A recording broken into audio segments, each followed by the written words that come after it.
try and wrap up, but I won't talk too long about Star Wars. It's Star Wars Jedi Fallen Order. I keep getting that wrong, but I think we'll probably see. There you go, Respawn Studio. I think we'll probably see a second one in this series. I don't think this will be the only one. They'll call it Star Wars Jedi, and then it'll be like Second Coming or some fucking, I don't know what they'll call it, but that was a pretty good game. We played on the PlayStation 4. I really, really do wish we had played on PC, because one of the biggest kind of letdowns I have about this game is the performance on the original console. If you guys have the PS4 Pro, hopefully it's better. If you're on PC, you might not have had as much drama. But that is one of the biggest things that let this game down for me, was the performance, especially towards the later aspects of the game. The beginning was pretty polished. Bogano or whatever the starting planet is called, where you go to do your training, that was by far the worst planet for lag. I don't know why. The frames there were terrible. But even towards the later aspects of the game, the later chapters towards the end, where maybe they didn't have as much time to tidy up, or they didn't expect as many players to get to there, so they put less emphasis on tidying up. But there was a lot of clipping through walls going on, a lot of falling off of ledges. You'd walk over a mound of dirt, and instead of walking over the top of it, the dirt would come up to Cal's waist. It was a bit weird, so worth mentioning. But this game was really good, and I'm so glad that we picked it up. I got this game for £15, and I definitely think it was worth the money. I wanted to play this game at launch, but obviously it was quite expensive, so this is us getting around to it now.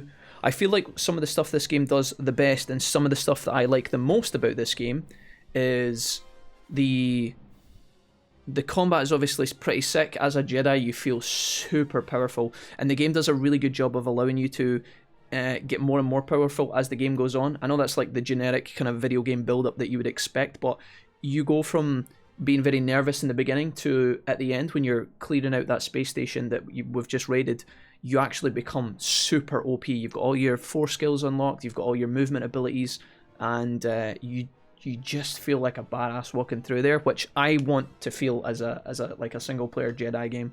So kudos to them for doing that. Again, your lightsaber, when you're slicing people and it's like cleaving through the enemies, it does feel like you're a knife slicing through butter, and that's what you really want in a Jedi game. I feel like the combat is definitely good.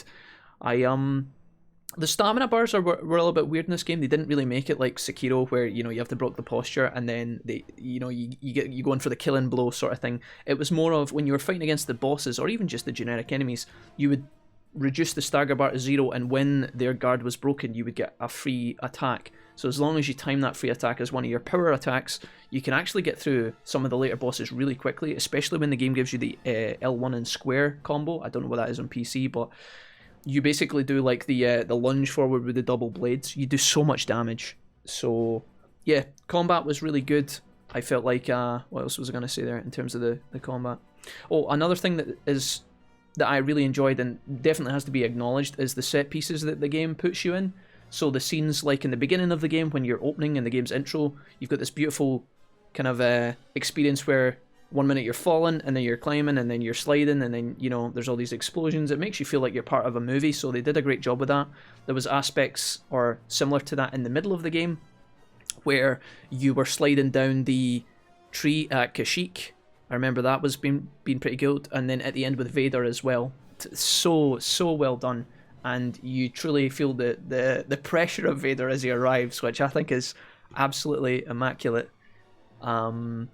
Couple of things I want to talk about that weren't so great. I've already talked about the performance on the consoles. Again, if you're on PC, hopefully you don't notice this, but the collectibles in this game are fairly chill, and I liked looking for them, but they feel very lackluster to find. And I wonder if the game had some sort of plan, like Dark Souls, where your weapons and your attachments and your armor, or your ponchos, I wonder if they actually plan to add stats to these items and dot them about the map, because I don't know, it just feels like some of these puzzles you hunt for 20 minutes to find this chest, and when you get to it you think, oh, maybe it's going to be a health extension, maybe it's going to be a force extension, and then you get to it and it's like a green paint job for your ship, and you're just like, to me, sometimes I was looking for more there, and that's what I'm saying. I wonder if they actually had a plan to add stats to the armor, and then at the end they realized they couldn't balance it, or it would be too difficult to balance, so they just took all that out. I don't know. I felt like the armor and the lightsaber parts, if those actually had some sort of value other than purely cosmetic, it would have been a bit nicer. But again, I don't know, maybe they just ran out of time, or maybe they just never intended to do that. I don't know. But one other feature I would have loved to have seen, because this game is not Sekiro, it's not Dark Souls, it's its own game, right? And I hate to compare, but the game runs on the kind of foundations of those type of games. You have your XP bar that if you die, you lose. You have to go back and get it, just like you have to go and retrieve your souls in Dark Souls. You've got your locations, your meditation spots, which are basically bonfires, right? So the reason I'm bringing all this up is because one thing that Dark Souls and Sekiro has, and probably Bloodborne and these other games that are, you know, FromSoft games, you have the ability to teleport between your checkpoints, your bonfires. This game doesn't have that teleportation system, and I can't really understand why they wouldn't put it in. I think it's maybe to try and give you a sense of, you know, forcing you down corridors that you've been through with new enemies, new sub-bosses. We'll get to the sub-bosses in a minute because I want to quickly discuss those. Maybe they wanted to just make you feel like you're an actual guy on an adventure. You have to actually walk from point A to point B, which was fine the first time, obviously. And it's kind of cool sometimes when you get to a point in the level, you retrieve what you want, and then you have to get back to your ship, and some things happen that are different on the way back. So that's all fine, that's all new. But I feel like maybe when you're going back to explore a planet, maybe the option to, once you've done all the story content on a planet, if they had actually just allowed you to kind of hop between even just a couple of teleportation points, maybe not give you the full map, but just have like a couple of hubs, like especially on planets like Zepho. Zepho is fucking huge, right? And at one point tonight, before we finished the game, I actually went back to Zepho to collect one last life stick. It was my last life stick out of the 10 life heals that you get.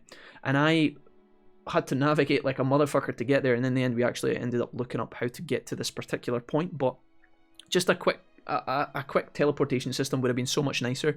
And I don't know if they were trying to innovate and keep it fresh and unique or whatever, but it got more annoying than not. I think it would have been a nice quality of life, basically.